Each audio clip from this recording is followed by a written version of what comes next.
Selamat pagi teman-teman semua, selamat datang di acara Nyasar Nyari Serunya. Jadi kali ini kita kedatangan kedatangan narasumber dari guru SMK 45 Jakarta yang juga mengajar di mata pelajaran sejarah, tapi juga dia ahli dan hobi di broadcasting dan juga entertainment gitu. Beliau adalah Pak Yusuf Rahmat. Pak Yusuf, silakan. Oke, terima kasih Satria. Ya. Terima kasih para pemirsa semuanya. Perkenalkan, nama saya Yusuf Rahmat Hidayat.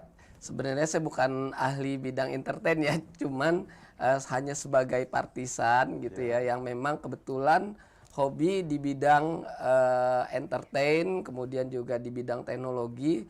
Karena memang di samping saya mengajar mata pelajaran sejarah, tentunya dengan perkembangan teknologi yang ada nih ya gitu. Jadi guru itu memang dituntut harus banyak menguasai teknologi gitu, agar nanti proses pembelajaran yang kita akan sampaikan tentunya sesuai dengan keinginan dari tuntutan zaman gitu, dan merubah satu paradigma yang namanya belajar itu bersifat tradisional gitu ya. Nah, kemudian lebih menyenangkan dengan teknologi ini. Jadi seperti itu. Berarti Satria. kita sebagai remaja Betul. zaman sekarang atau Gen Z disebut juga kan, Betul. itu dituntut untuk mengikuti perkembangan zaman, apalagi sekarang sudah era digital ya Pak. Betul, betul. Banyak teknologi yang sudah berkembang dan kita sudah dituntut untuk mengikuti teknologi tersebut agar kita tidak ketinggalan zaman atau tidak bisa menggunakan teknologi-teknologi. Contohnya seperti smartphone dan laptop. Oke Pak. Tapi kenapa Bapak ditugaskan menjadi guru sejarah sih Pak? Oke, baik. Sebenarnya latar belakang dari keilmuan saya yang pertama memang itu berada di jurusan sejarah Oh, seperti itu. sejarah. Nah, karena memang teknologi ini juga sebenarnya masih minim sekali dimanfaatkan di dunia pendidikan kala Iya. itu, waktu ketika kita masih di era tahun 1980-an ya. Nah, ternyata bagaimana sih kita meramu sebuah media pembelajaran yang sebenarnya lebih menarik kepada masyarakat, terutama kepada siswa. Nah, akhirnya kita berkesimpulan, oh dengan memanfaatkan teknologi sebenarnya bisa hal itu dilaksanakan. Nah, akhirnya keterusan itu sampai sekarang kita mencoba bagaimana sih sebenarnya teknologi itu bisa dihubungkan dengan pembelajaran. Nah, terutama bagi saya sendiri tantangannya, wah di sejarah kan belajar masa lalu. Iya, Nah, betul. berarti kan wah minim teknologi nih. Nah, Nah, ternyata tidak demikian gitu kan. tapi dikembangkan lagi ya Pak. Jadi Betul. ada Jadi kolaborasi gitu betul. Jadi antara mata sejarah dengan betul. Jadi kolaborasi antara teknologi dengan pembelajaran dalam bidang apapun itu sebenarnya bisa. Betul. bisa dan sebenarnya bisa dan perlu gitu ya Betul, teman-teman. betul, betul. Nah, jadi eh, teknologi zaman sekarang ini menurut Bapak dampak yang muncul ketika remaja zaman sekarang itu memanfaatkan teknologi. Dampaknya apa nih ketika kita misalnya menggunakan handphone atau yang lain-lain? Apa plus minusnya itu, Pak? Jadi begini ya, mulai merajut di abad ke-21 ini gitu ya.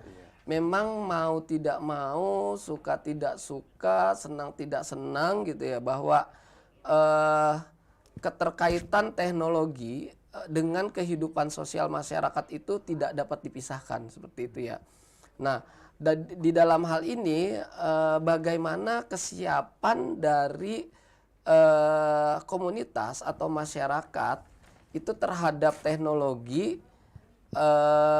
yang sudah berkembang secara pesat. Mungkin kalau orang bilang tatarannya itu disebut revolusi teknologi. Oh Nah, iya gitu. betul Bukan revolusi. evolusi teknologi lagi, tapi revolusi teknologi, perkembangan yang cepat dan secara terus-menerus. Nah, seperti itu. Nah, banyak sekali memang tantangan dan dilema yang harus dilakukan terutama untuk generasi sekarang ya. Betul. Kita bisa menyebutnya untuk generasi saat ini disebut generasi Z gitu Iya, ya. Gen Z. Z itu kan kata terakhir gitu Iya. ya. Kok bisa gitu generasi Z. Nah, tetapi memang karena tadi dengan revolusi industri yang terus berkembang, makanya dianggap bahwa ini adalah generasi terakhir yang bisa menguasai dan memanfaatkan teknologi. Nah, tentunya ada beberapa hal, ada dampak yang berkaitan dengan perkembangan teknologi Betul. dengan kehidupan di sosial di masyarakat gitu.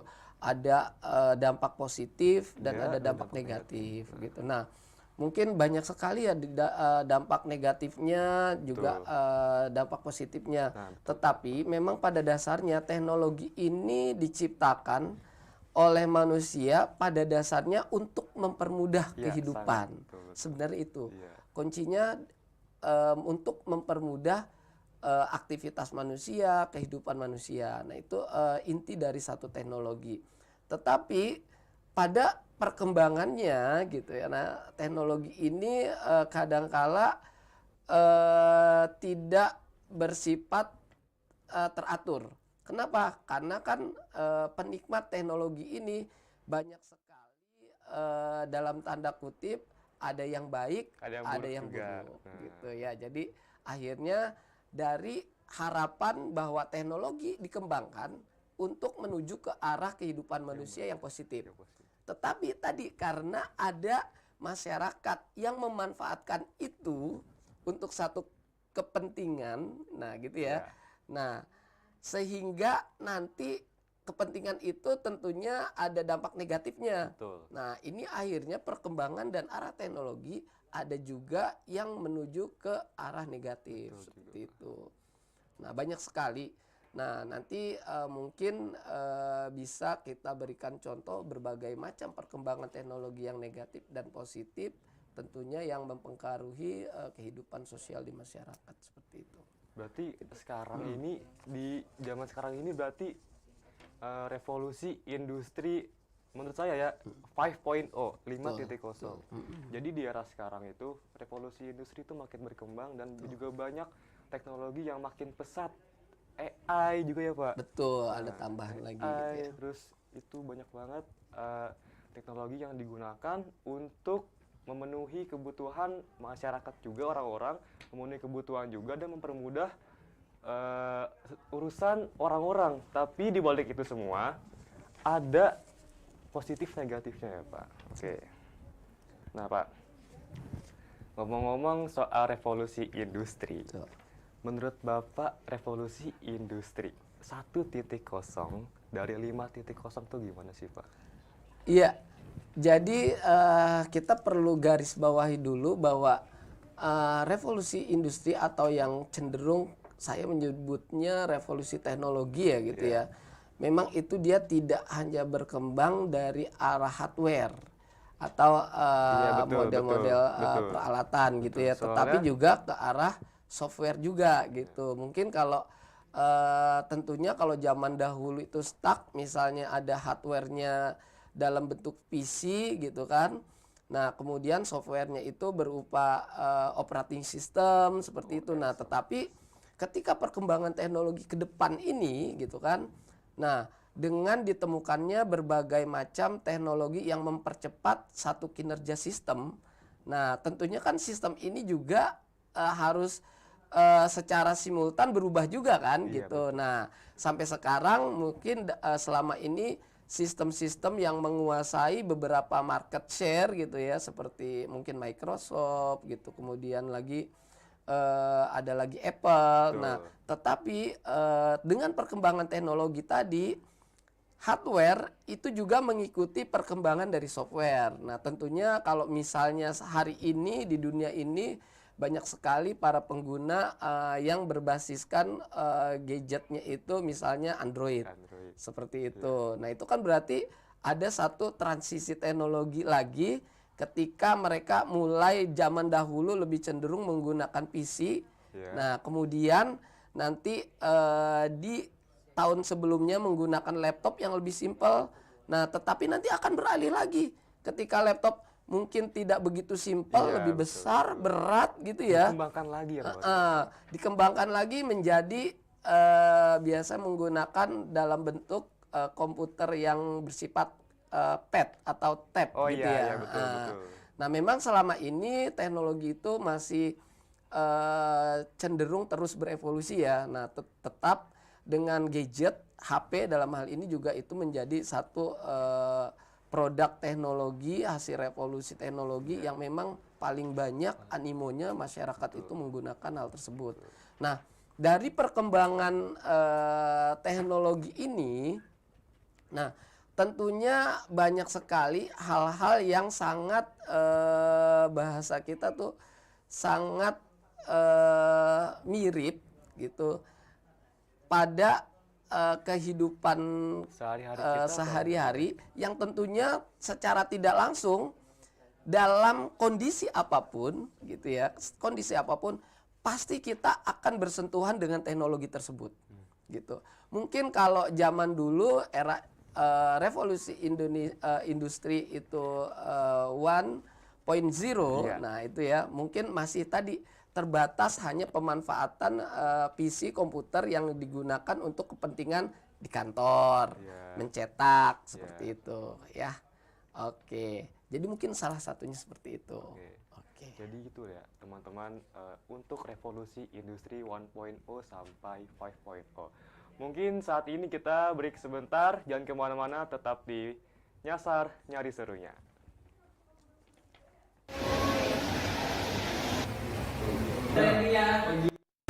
Duh, pulpen saya habis lagi. Raka, kamu ada pulpen lagi nggak? Ya, saya punya pulpen. Faras, kamu ada pulpen nggak? Ya, saya juga nggak punya. Duh, gimana ya? Catatan saya masih banyak, pulpen saya habis lagi. Ngapain jauh-jauh ke fotokopian? Kan di Sekabak 5 ada UPOTKP yang mulai banyak alat tulis. Oh iya, saya tidak kepikiran untuk pergi ke sana. Terima kasih ya sarannya.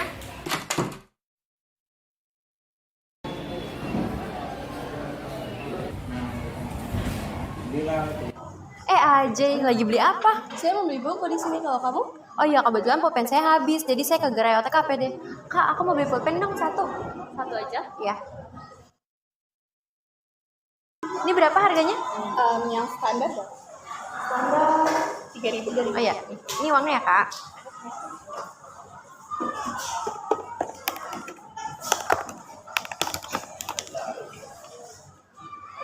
Terima kasih. Wah, lengkap banget ya alat tulis di sini. Ya, kalau ada apa-apa sama alat tulis kita nggak perlu jauh-jauh ke fotokopi. Nah, lengkapkan alat tulis di unit produksi OTKP ini. Nah, untuk teman-teman semua, jika kalian memerlukan atau membutuhkan alat tulis dan sejenisnya, kalian bisa datang ke unit produksi OTKP. Karena di sana persediaan dan alat-alatnya lumayan lengkap. Dan kalian gak harus lelah untuk ke fotokopian. Betul.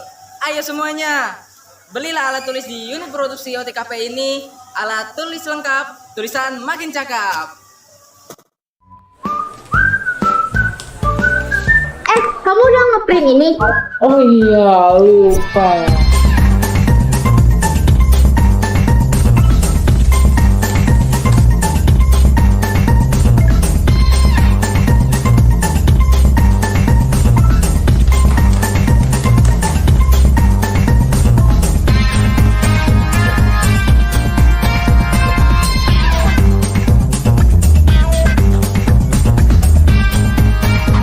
Woi, ngapain?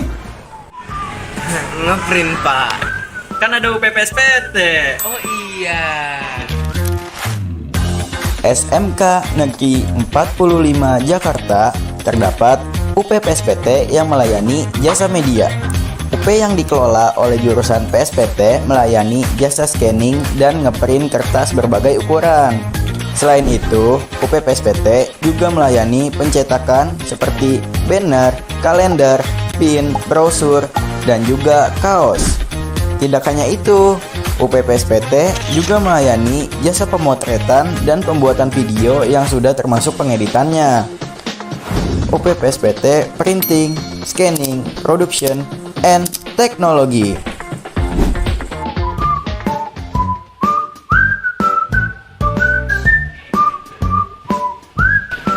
Woi, bayar dulu.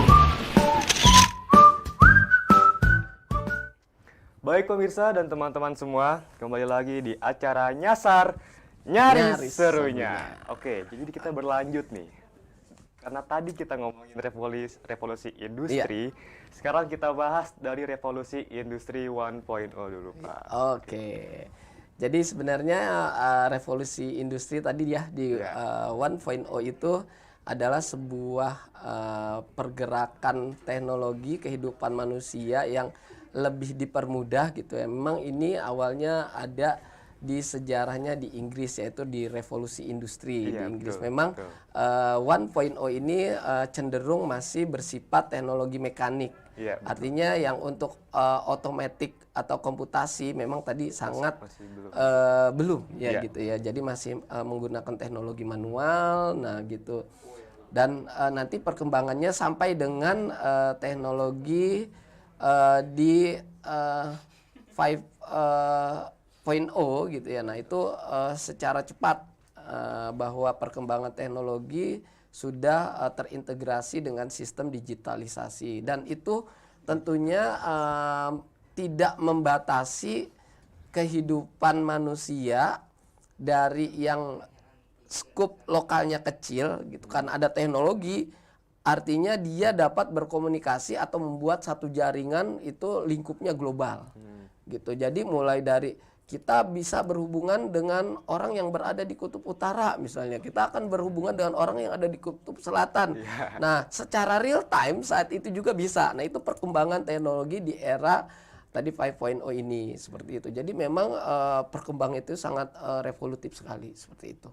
Jadi untuk revolusi industri 1.0 ini pertama saya riset terlebih dahulu ya Pak. Saya udah riset dari kemarin-kemarin bahwa revolusi industri 1.0 itu dibuatnya mesin uap oleh James Watt pada abad ke-18.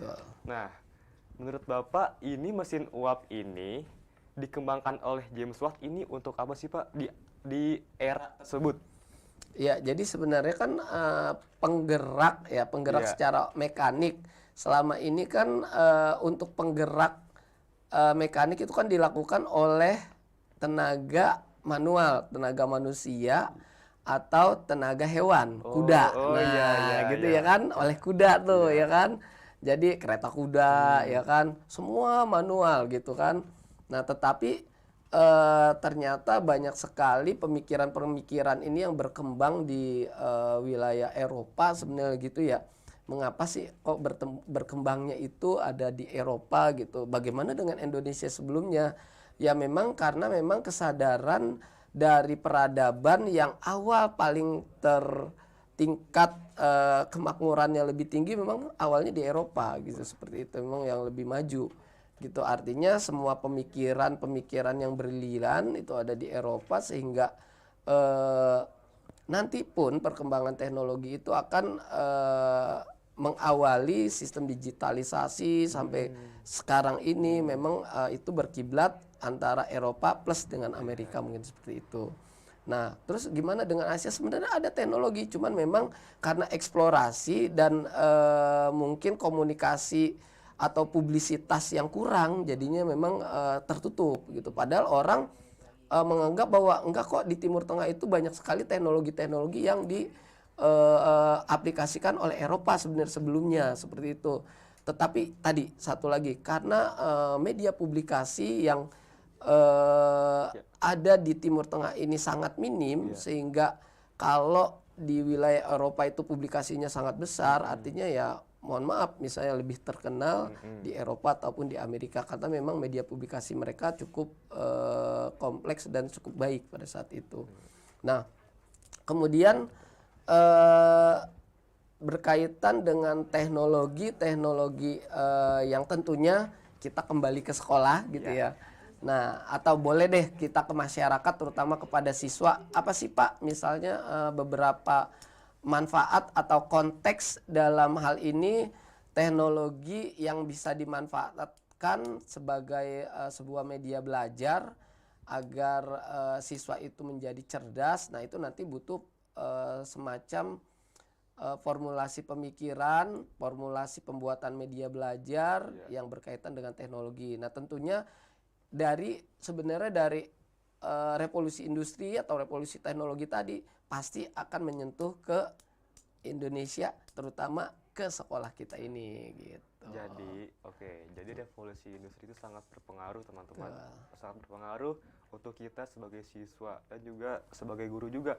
Tapi Pak, kurikulum merdeka nih Pak, kurikulum merdeka ini apakah membuat Indonesia makin membuat siswa-siswi itu makin maju, inovatif, kreatif gitu Pak?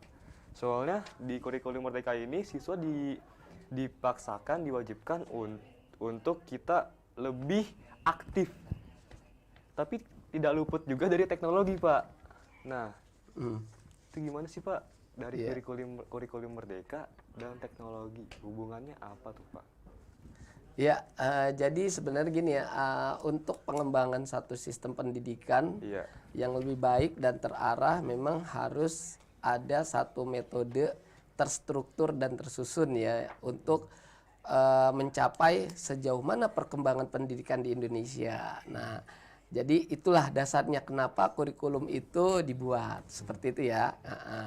Nah, kurikulum ini juga memang satu sistem kebijakan yang diberikan oleh pemerintah sebagai rancangan pendidikan agar arah perkembangan pendidikan itu dapat berjalan sesuai dengan konsep-konsep yang sudah diamanatkan di dalam Undang-Undang Dasar 1945 tentunya seperti itu. Nah, jadi kembali lagi kurikulum ini memang ada nama-namanya ya kan, mulai dari KTSP, kemudian Kurtilas, kemudian kurikulum merdeka gitu. Nah, tentunya tadi revolusi teknologi aja bergerak dan berkembang gitu. Masa pendidikan nggak berkembang gitu kan? Nah, makanya dengan dasar demikian pendidikan pun tentunya harus berkembang gitu. Jadi mengikuti standar teknologi yang ada di masyarakat. Pak, tujuannya apa sih Pak? Kan tadi kembali lagi di akhirnya endingnya itu bahwa pendidikan juga akan memberikan satu wacana kepada masyarakat, satu pengetahuan yang penting untuk kehidupan selanjutnya seperti itu ya. Nah, jadi untuk kurikulum sebenarnya tadi semuanya baik gitu.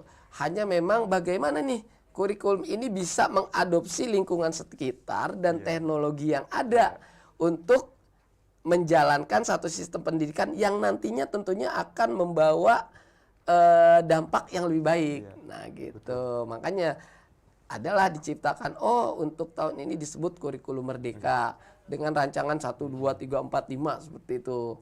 Nah, dan jangan lupa bahwa Indonesia itu secara kultur itu punya budaya tentunya yang berbeda dengan yang ada di Eropa, yang ada di Timur Tengah. Nah, itu juga konteks budaya juga perlu diperhatikan. Nah, kurikulum pun mengadopsi ke situ. Selain teknologi tuh, nah selain teknologi juga mereka mengadopsi budaya lokal yang berkembang dan tentunya nanti satu saat itu akan menciptakan satu integritas bangsa yang ini loh sebenarnya bangsa Indonesia tuh seperti ini. Jadi kita tidak disebut gaptek teknologi. Kita juga tidak disebut gaptek budaya, tapi kita akan mencerminkan semua itu secara holistik bahwa inilah Indonesia. Dan mudah-mudahan ke depannya itu sistem pendidikan, teknologi, budaya di Indonesia itu semakin berkembang. Sebenarnya banyak. Nah, untuk keberlanjutan dari sistem kurikulum merdeka yang ada saat ini, sebenarnya siswa itu tidak dipaksakan. Jadi sebenarnya sama semuanya di dalam kurikulum itu, hanya memang penerapan teknologi itu lebih porsinya itu lebih besar ya, betul ya. Seperti salah satu di SMK 45 kita sudah menerapkan sistem no paperless gitu. Jadi tidak menggunakan kertas gitu. Setiap ujian yang digunakan di SMK 45 harus menggunakan aplikasi ya. Dalam hal ini teknologi pasti gitu kan. Nah, gitu. Nah, yang kedua salah satunya lagi tadi kita mengurangi biaya atau mengurangi beban sampah masyarakat.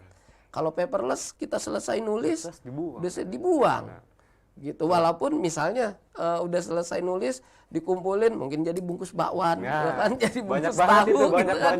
Tapi kan setelah itu dibuang lagi gitu kan. Nah, jadi kecenderungannya kita memanfaatkan teknologi tadi juga mengurangi hasil sampah yang ada di masyarakat, terutama di sekolah, seperti itu. Tapi kalau kita menggunakan aplikasi untuk untuk ulangan atau mengerjakan tugas, terutama ulangan ya, minusnya tuh kita nggak bisa nyontek teman-teman. Jadi kita bisa nyontek, kita bisa buka Google. Kan kalau dari kertas kita bisa nih nyontek sana sini kan, hadap kanan kiri, wah jawabannya A gitu. Oke, teman-teman, jadi kita break terlebih dahulu, jangan kemana-mana, tetap di Nyasar Nyari Serunya. Oke, kita lanjut ke pengertian puisi. Tari merupakan ungkapan pikiran, kehendak, perasaan, pengalaman menggunakan media gerak yang ekspresif. Menurut Sudaryono, tari adalah ekspresi. Oke, kita jeda dulu, kami istirahat. Wah, udah istirahat nih, mau jajan deh. Bindi, Acau mau jajan nggak? Boleh.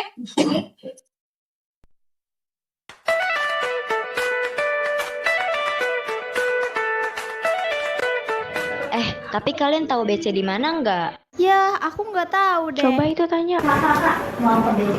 Tahu BC gak di mana? Oh, BC. BC ada di bawah. Kalian mau jajan juga? Iya. Ya udah, yuk ikut kita.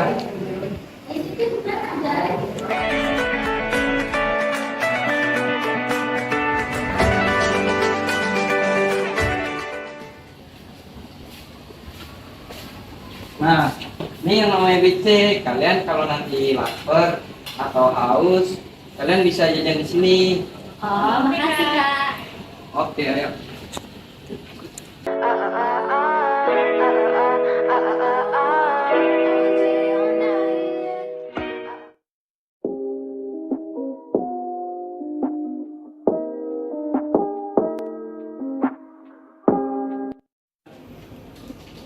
Ini boleh? Iya. Boleh dicatat dulu ya. Iya. Totalnya jadi 6.000. Oh, ya. Kamu Arden sama Adinsari ya. Jadi totalnya 12.000.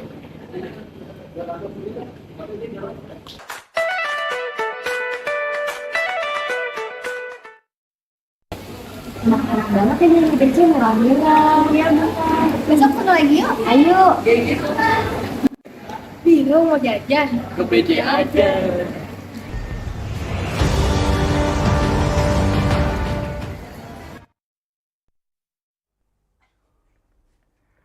Oke teman-teman, jadi kembali lagi di acara Nyasar Nyari Serunya. Jadi sekarang, karena tadi kita banyak banget bahas teknologi, dan sekarang kita akan bahas dampak teknologi terhadap kita sebagai remaja dan Gen Z. Nah, dimulai dari dampak positif nih Pak, dampak positifnya. Oke, jadi tadi seperti udah intro yang sudah saya jelaskan ya Satria ya. Jadi memang dampak positif ini dari perkembangan teknologi itu sangat banyak sekali ya. Betul. Artinya yang pertama, teknologi itu membuat hidup lebih nyaman, lebih mudah, lebih simpel, lebih enak lah seperti itu. Nah, jadi tentunya mempermudah aktivitas kita sehari-hari gitu. Nah, jadi dampak teknologi yang paling utama itu tadi mempermudah untuk pelaksanaan aktivitas dalam kehidupan sehari-hari. Nah, itu.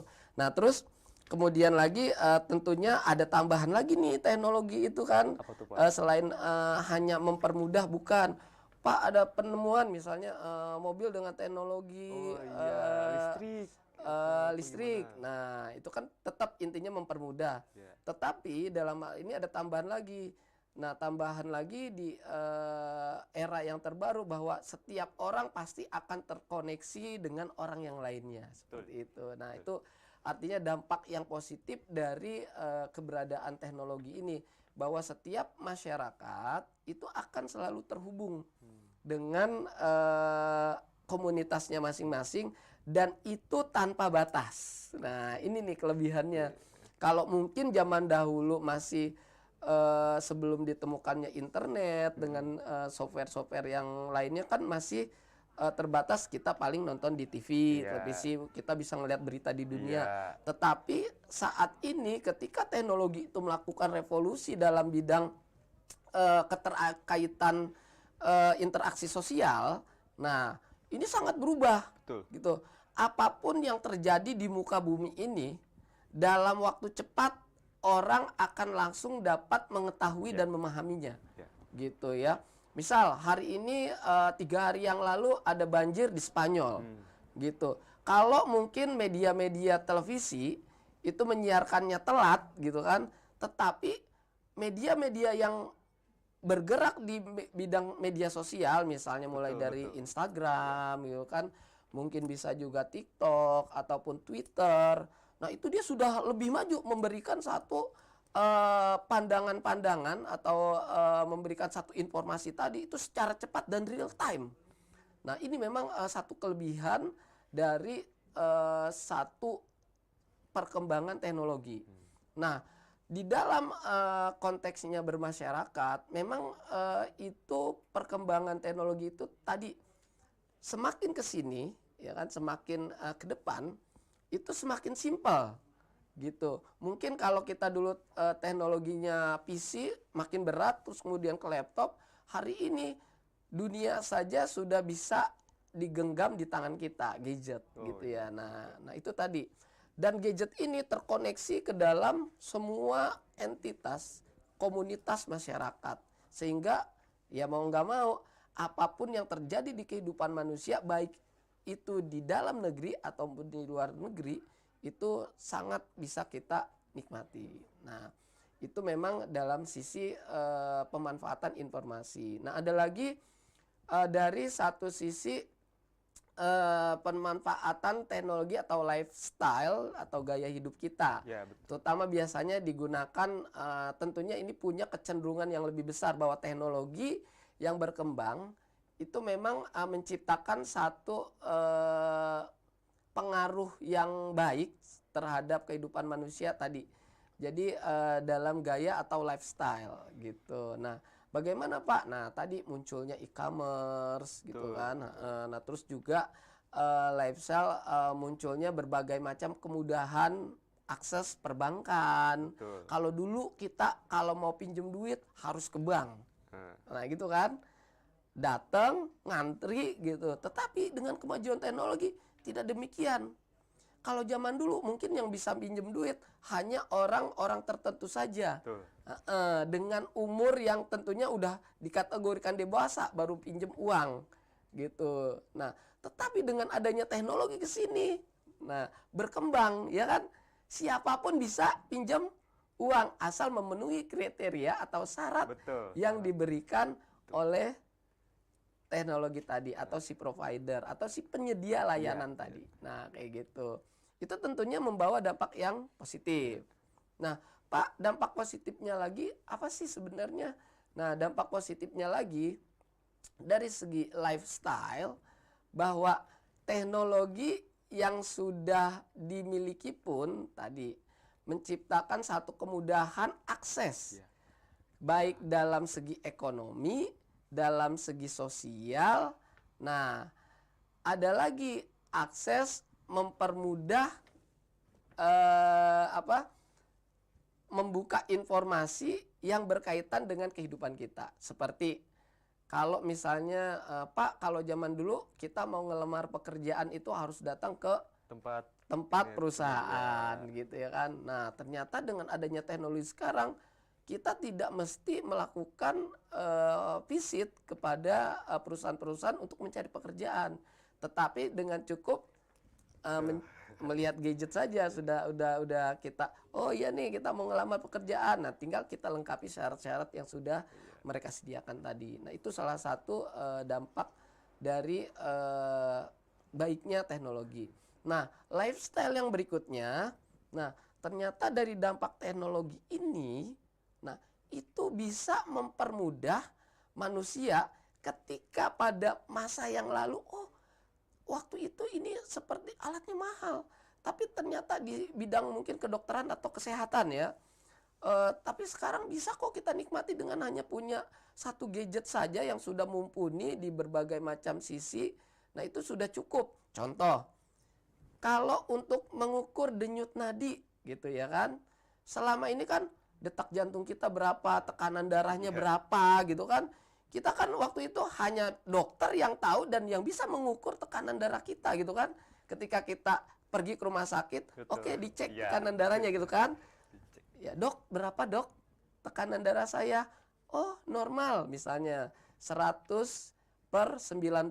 Nah gitu. Tetapi dengan kemajuan teknologi kita sudah tadi, dengan jam yang bisa mengatur misalnya, atau jam bisa mengetahui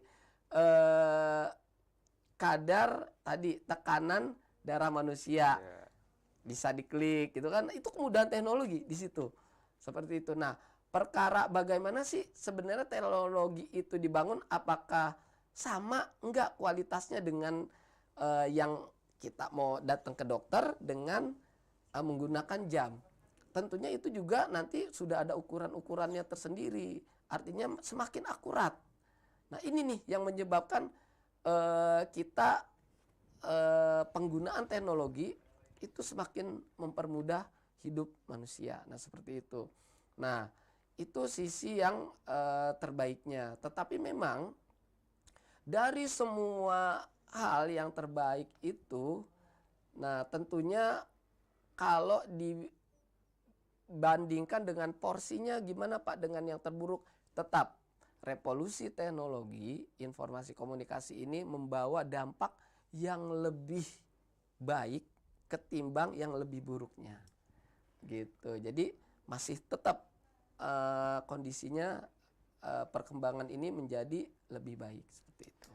Oke, jadi dampak positif ini sebenarnya tergantung remaja yang memanfaatkannya. Betul. Ya, contohnya tuh kita tadi yang Bapak bilang untuk metode pembayaran misalnya. Betul. Sekarang kan banyak banget ya yang udah pakai QRIS, pakai GoPay, pakai Dana. Nah, jadi kita tuh dimudahkan untuk pembayaran. Jadi kita nggak usah ngeluarin uang cash. Jadi kita tinggal scan. Nah, tapi menurut Bapak itu worth it nggak sih Pak dengan adanya QRIS gitu? Iya. Iya, nah tadi dampak positif ya. Berarti sekarang nih kita dampak negatif nih. Nah, ini nih gitu. Saking mudahnya gitu kan kita memanfaatkan teknologi untuk lifestyle, tentunya ada resiko yang harus kita bayar gitu loh. Nah, resiko ini nih kadang-kala namanya juga resiko gitu kan. Berarti waduh beban kan gitu. Nah, beban ini memang menjadi negatif buat kita. Nah, terutama untuk generasi Gen Z, ini nih yang menjadi satu kecenderungan kelemahan dari revolusi teknologi tadi. Nah, dengan maraknya tadi seperti model keuangan perbankan yang semakin mudah untuk diakses gitu ya. Nah, tentunya ada resiko besar yang harus ditanggung oleh si pengakses tadi gitu ya. Nah, Pak, saya sekarang transaksi tunai sudah dipermudah. Iya, betul. Terus transaksi non tunai juga dipermudah. Nah, dalam hal ini tadi orang yang memanfaatkan teknologi untuk menghasilkan satu bentuk nilai ekonomi. Nah, jadi kan kalau udah ada teknologi, gimana nih cara kita biar bisa hidup? Nah, kita manfaatkan teknologi. Nah, itu memang cenderung yang menjadi satu pemikiran baru nih yang harus. Kenapa sih ada SMK dari jurusan pemasaran harus berubah menjadi jurusan bisnis daring pemasaran. Kemudian berubah lagi jadi bisnis retail. Nah, tentunya tadi memaksakan satu sistem ekonomi yang memang secara konvensional udah tidak berlaku, mungkin ya udah sangat jarang. Nah, tentunya harus memanfaatkan teknologi tadi agar sistem ekonomi itu berkembang lebih cepat dan pesat. Tentunya menghasilkan keuntungan yang besar. Nah, tadi dampak dari penggunaan teknologi yang begitu besar, dampak negatifnya sehingga banyak dari para pemikir-pemikir di luar sana gitu ya, oke, saya akan menciptakan satu sistem pembayaran yang mudah. Kalau orang nggak punya uang, gimana caranya biar bisa beli barang? Nah, akhirnya gitu kan? Iya. Itu kan mempermudah sebenarnya kan? Betul. Saya nggak punya duit, tapi saya mau loh beli barang. Gimana sih caranya? Akhirnya muncullah, ya kan? Segala macam pembiayaan yang bersifat kredit. Nah, gitu kan? Nah, ini nih yang menjadi satu dampak kalau menurut saya, menjadi satu dampak negatif yang ternyata ini sangat besar dirasakan oleh Gen Z gitu. Siapa saja kalau dulu orang yang boleh pinjam itu mungkin orang dewasa yang sudah punya KTP dan lain sebagainya. Dan itu dipersulitnya lagi dengan harus melengkapi berkas, bla bla bla bla, waktu pencairan yang cukup lama. Tetapi hari ini hanya mengklik saja dalam waktu sekian menit sudah bisa melakukan transaksi non tunai yang sifatnya kredit. Tidak hanya berlaku bagi orang dewasa, tapi ternyata juga berlaku bagi orang yang mungkin masih baru belajar, dengan catatan persyaratan-persyaratannya tentu harus diikuti. Nah, ini yang membawa dampak negatif. Contoh, tadi dengan adanya pembayaran kredit tadi, nah seperti bukan hanya salah satu e-commerce ya, semua e-commerce. Bahkan kalau kita sampai hari ini Indonesia saja transaksi yang bersifat kredit itu jumlahnya hampir triliunan ya gitu ya. Nanti bisa kita cek deh datanya. Nah, ini yang nanti akan membawa dampak negatif. Negatifnya apa? Berarti setiap orang, Pak, punya hutang ya? Iya, Nah, gitu. ya itu. Nah, ini baru jadi pelajar, kerja nggak ada, baru minta duit sama orang tuanya. Dia nambah gitu kan, nambah melakukan hutang. Misalnya, Pak, saya hanya sekedar pengen beli ini loh Pak, gitu. Nah, itu kan amat mudah ya gitu. Nah, apalagi kalau kelas rata-rata, kalau kelas 11 sudah punya KTP, itu lebih mudah lagi gitu kan. Nah, inilah yang nanti dampaknya menjadi satu dampak yang buruk buat sistem kehidupan sosial di masyarakat kita. Seperti itu.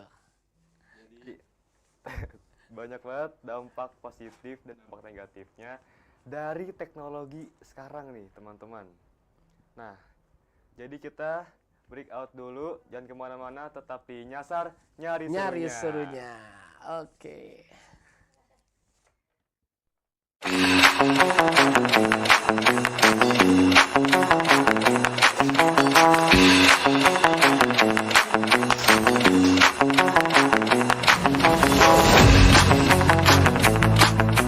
Jadi Kak, saya ingin menjadi nasabah baru di Bank Mini ini. Saya mau nanya, apa sih keuntungan menjadi nasabah di Bank Mini ini? Keuntungan menjadi nasabah di Bank Mini ini, yang pertama itu kita terlatih untuk menjadi disiplin dalam penggunaan uang. Nah, keuntungan yang kedua itu kita mempunyai dana simpanan yang nantinya akan berguna ketika kita sedang dalam situasi darurat. Wah, menarik banget keuntungannya. Bagaimana sih caranya saya menjadi nasabah di Bank Mini ini?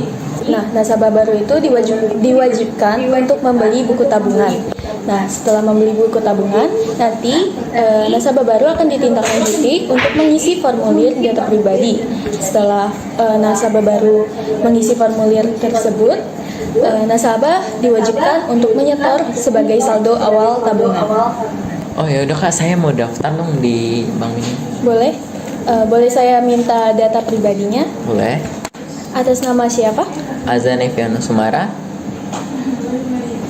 Kelas berapa? 10 PSPT. Untuk tanggal lahirnya? 24 November 2008. Oke. Baik, terima kasih ya Kak. Iya, sama-sama. Dengan menabung di Bank Mini, kalian dapat mengambil dana saat keadaan darurat. Serta kalian juga dapat disiplin dalam mengelola keuangan. Yuk menabung di Bank Mini, keuangan aman, masa depan cerah. Oke teman-teman, selamat datang dan kembali lagi di Nyasar Nyari Serunya. Nyari Serunya. Nah, jadi kalau kita tadi bahas di era digital, teknologi, sekarang kita masuk ke dunia kerja, Pak. Betul. Sebagai baru kelas 10, saya kelas 10, saya juga ingin tahu apa sih lingkungan kerja nantinya biar kita tuh nggak kaget itu dengan teknologi yang sekarang ada. Jadi kita nggak kaget dan kita harus bisa gitu beradaptasi dengan teknologi tersebut. Nah, jadi peran teknologi terhadap lingkungan kerja tuh apa, Pak? Ya, jadi peran teknologi terhadap lingkungan kerja jadi malah memperluas gitu ya, bukan mempersempit gitu ya. Betul. Jadi semakin memperluas. Apa maksudnya semakin memperluas? Jadi bahwa perkembangan teknologi ini tidak memiliki batas pada satu hal tertentu yang berkaitan dengan dunia industri atau dunia kerja, gitu ya.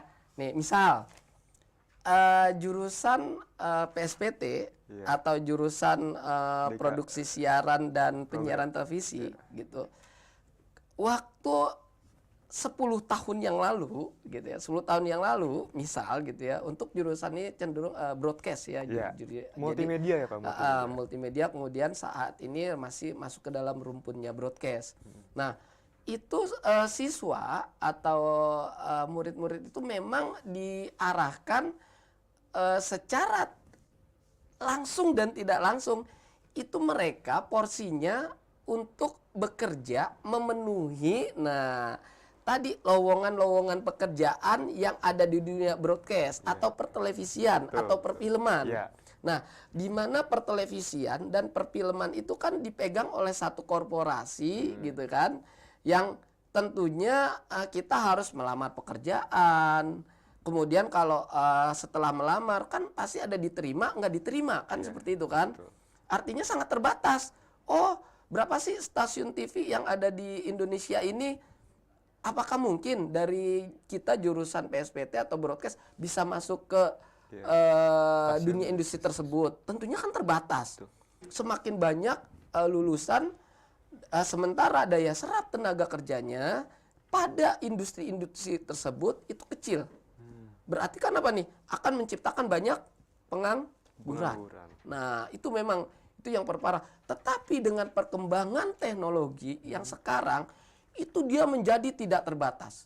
Menjadi tidak terbatasnya gimana? Bahwa teknologi hari ini yang kita gunakan itu bisa langsung dinikmati secara real time oleh masyarakat, oleh komunitas kita melalui tadi gadget atau HP seperti itu. Nah, artinya apa? Jurusan DKV, PSPT, saya ketika lulus dengan udah adanya perkembangan teknologi, apakah saya harus bekerja nantinya di stasiun televisi? Oh, enggak juga dong. Kenapa? Kita di rumah saja bisa membangun satu komunitas industri. Ya kan? Tentunya apa tuh, Pak? Contoh, vlogger. Nah, gitu ya kan? Apakah vlogger itu juga dianggap sebagai satu entitas industri? Nah, perubahan teknologi industri dari sistem yang tadi, menjadi sistem yang lebih luas dan kerja yang lebih luas, itu sangat mempermudah dari teknologi yang kita nikmati sampai saat ini, gitu ya. Artinya gini, saya di jurusan PSPT, nggak mesti saya harus bekerja di stasiun TV. Saya nge-vlog aja dong, gitu kan. Belajar vlog, kemudian nanti kalau sudah banyak subscribernya tentunya akan ada endorse. Nah gitu, akhirnya kan bisa kan dilakukan di rumah. Bahkan kerjaannya nggak mesti di rumah, kerjaan saya cuma jalan-jalan doang. Oke guys, hari ini saya ada di Candi Borobudur, pengen tahu Candi Borobudur gimana. Itu kan saat itu juga bisa dinikmati oleh orang. Nah artinya perkembangan dunia industri itu akan semakin luas dan boleh dinikmati siapa saja. Tentunya tadi di sekolah diajari perkembangan teknologi itu tentunya kita tidak boleh melampaui batas atau melanggar undang-undang yang sudah ditetapkan. Contohlah ada undang-undang kalau di Republik Indonesia ini ada undang-undang ITE nomor 11 tahun 2008. Nah, seperti itu ya. Nah, itu makanya diajari juga di sekolah kita Artinya tadinya kita akan menyiapkan murid 10 tahun yang lalu ini menyiapkan murid untuk bekerja di bidang dunia broadcast, tentunya dengan korporasi yang besar, tetapi dengan perubahan teknologi, nggak seperti itu lagi sekarang. Kita akan menciptakan murid-murid tentunya yang kompeten, yang bagus, yang capable untuk dapat melakukan satu komunikasi massa gitu yang bersifat sosial agar bisa digunakan sebagai pekerjaan. Nah, kayak gitu. Nah, itu memang berat. Gurunya pun udah harus banting setir gitu kan. Gimana nih caranya? Kalau gitu oke deh, di pelajaran saya setiap siswa wajib melakukan VO, voice over untuk semua. Untuk semua bidang. Nah, gitu. Itu wajib. Gitu. Kenapa? Satu saat saya tidak diterima nih di perusahaan A. Ya udah, saya bikin aja di rumah, ngevlog sendiri gitu. Nah, dalam kerangka teknologi ini yang saling berkembang, tentunya memang kita punya kelemahan bahwa teknologi yang kita miliki di Indonesia ini secara hardware memang masih dikuasai oleh negara-negara barat. Dan China dalam hal ini juga yang punya kans dalam bidang hardware dan software. Tetapi kita bisa memanfaatkan hal itu, terutama untuk Gen Z gitu kan. Bagaimana caranya saya memanfaatkan teknologi ini bisa menghasilkan sesuatu, lapangan pekerjaan yang nanti ujung-ujungnya menghasilkan nilai ekonomi, menghasilkan uang tentunya gitu kan. Nah, makanya kan banyaklah muncul vlogger, banyak muncul berbagai macam konten-konten kreator. Nah, ada lagi satu tambahan pekerjaan. Berarti kita tidak hanya bekerja di bidang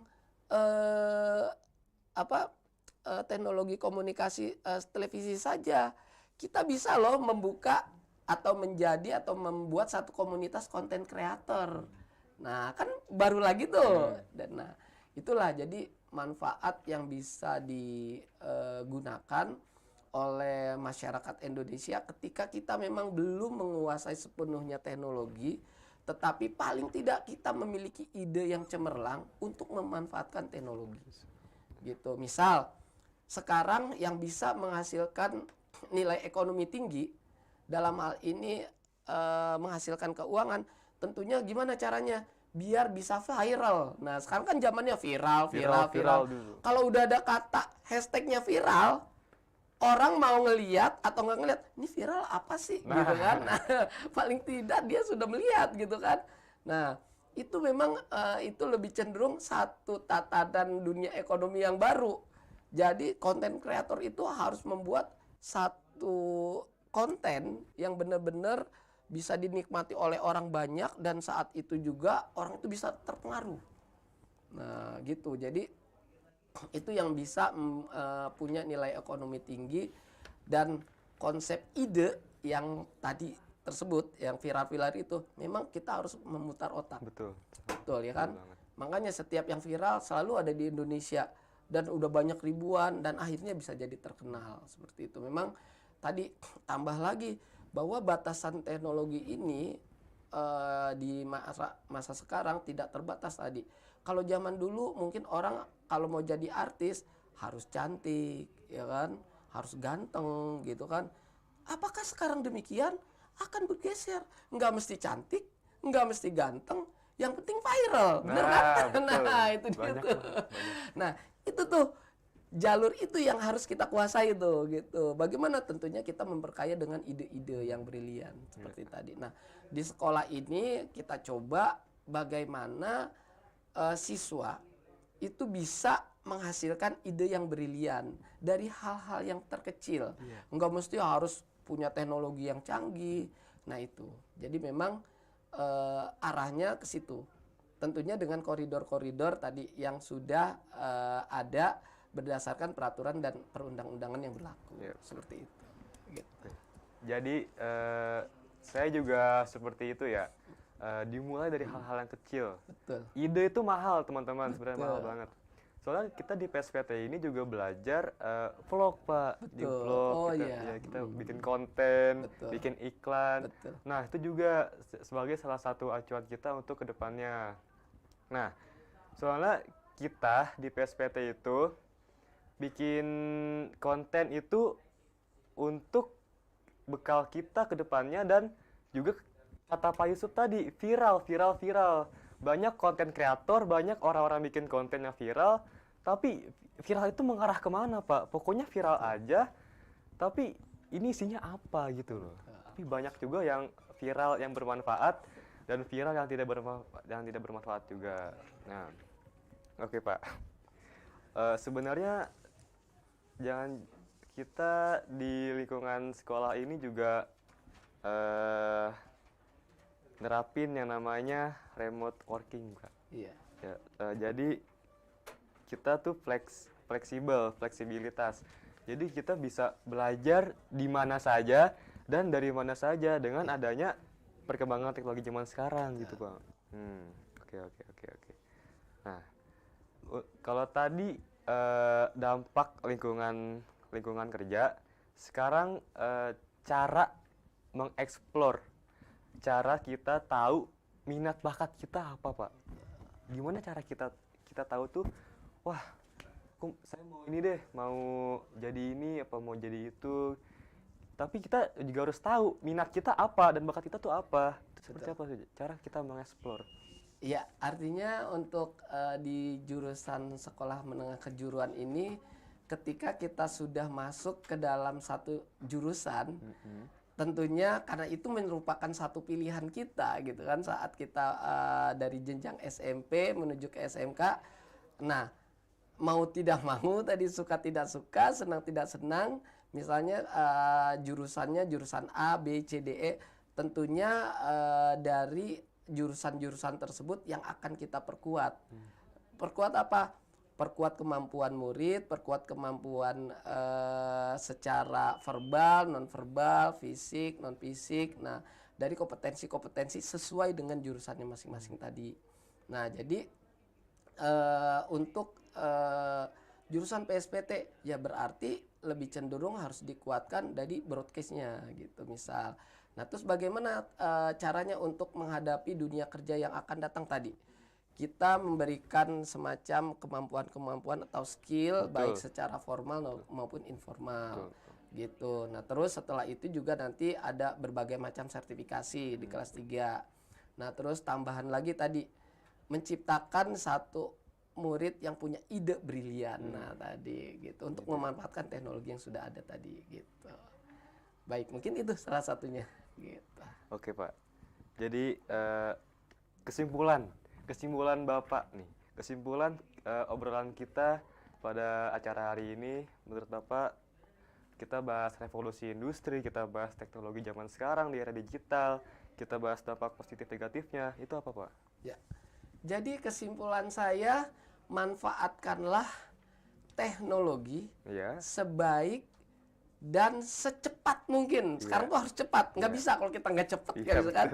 Manfaatkanlah teknologi sebaik dan secepat mungkin untuk menghasilkan sesuatu hal atau satu produk yang berkualitas. Nah, kenapa harus dibilang suatu hal ya produk yang berkualitas? Karena itu yang nanti akan menjamin kita hidup di kemudian hari bahwa kita tuh profesional gitu. Jadi manfaatkanlah teknologi secara tepat, cepat, profesional untuk meniti kehidupan yang selanjutnya. Dan jangan takut dengan teknologi. Gitu. Betul. Jadi seperti itu. Oke, teman-teman, itu terus belajar, terus beradaptasi karena dunia terus berubah. Ikut adaptasi agar kita paham bagaimana dunia teknologi ke depannya. Jangan takut untuk mencoba karena kita itu dituntut untuk mengikuti perkembangan zaman. Oke, teman-teman, kalian tuh harus keluar dari zona nyaman. Jangan, pokoknya coba hal-hal baru, explore hobi minat kalian, dan setiap pengalaman baik atau buruk adalah pelajaran yang berharga yang dapat membentuk diri kita. Oke, mungkin kita sudah di penghujung acara ya Bapak. Oke, baik. Terima kasih untuk teman-teman semua yang sudah menonton acara pada hari ini. Terima kasih untuk perhatiannya. Sampai jumpa di acara berikutnya dan see you next time di podcast Nyasar Nyari Serunya. Oke.